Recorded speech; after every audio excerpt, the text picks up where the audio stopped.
நீ நான் காதல் சீரியல் இன்னைக்கான எபிசோடில் அபி வந்து ஸ்டேஷன் முன்னாடி நின்று போராட்டம் பண்ணிக்கிட்டு இருக்காங்க. நான் தான் தப்பு பண்ணேன், அவர் எதுவும் தப்பு பண்ணலை அப்படின்னு சொல்லிட்டு. இப்போ ப்ரெஸ்ஸு மீடியா எல்லாருமே வந்துடுறாங்க. அவங்கள வளைச்சி வளைச்சி ஃபோட்டோ எடுத்துகிட்டு இருக்காங்க. அப்போ பொதுமக்கள் எல்லாருமே கூட்டிட்டு அவங்க கல், வாட்டர் பாட்டில் எல்லாத்தையும் தூக்கி கொண்டு அடிக்கிறாங்க. நீலாம் இப்படி ஒரு பொண்ணா அப்படின்னு சொல்லிட்டு. அப்போ வீட்டில் இருக்க எல்லாருமே தடுக்கிறாங்க. போலீஸ்க்கு வந்து ஒரு கால் வருது. என்னப்பா உங்கள் ஸ்டேஷன் முன்னாடி இப்படி ஒரு பொண்ணு தர்ணா பண்ணிக்கிட்டு இருக்கா, நீங்கள் எதுவும் சொல்ல மாட்டீங்களா அப்படின்னு சொல்லிட்டு. அப்போ ராகவ் கிட்ட வந்து சொல்கிறாங்க, உங்கள் ஒய்ஃபு இப்படி போராட்டம் பண்ணிட்டு இருக்காங்க, நீங்க தான் சொல்லணும் அப்படின்னு சொல்லிட்டு. நான் கூப்பிட்டேன், அபியை வர சொல்லுங்க அப்படின்னு சொன்ன உடனே போலீஸும் போய் கூட்டிட்டு வராங்க. நீ எதுக்கு இப்படி பண்ற, உனக்கு அறிவு இல்லையா, நம்ம 2 பேருமே ஜெயிலில் இருக்கணும்னு நீ நினைக்கிறியா, தயவு செஞ்சு வீட்டில் இருக்க எல்லாரையுமே கூட்டிட்டு போ அப்படிங்கிற மாதிரி சொல்றாங்க.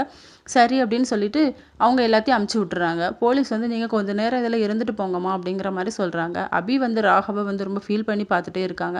எல்லாரும் வீட்டுக்கு போன உடனே எப்படியாவது ராகவை வெளியே எடுக்கணும் அப்படின்னு சொல்லி பேசிக்கிட்டு இருக்காங்க. அப்போ சுந்தரி மட்டும் அபியை வந்து குறை சொல்லிக்கிட்டே இருக்காங்க. அபியை வந்து ரொம்ப ஃபீல் பண்ணி அழுதுகிட்டே இருக்காங்க அவங்க அக்கா கிட்ட சொல்லி. அதுக்கப்புறம் நாளைக்கு எப்போ ஆகணும் இருக்குது அப்படின்னு சொல்லிட்டு யோசிச்சுக்கிட்டே இருக்காங்க. மறுநாள் வந்து மித்ரனோட காரை ஃபாலோ பண்ணி போய்கிட்டே இருக்காங்க.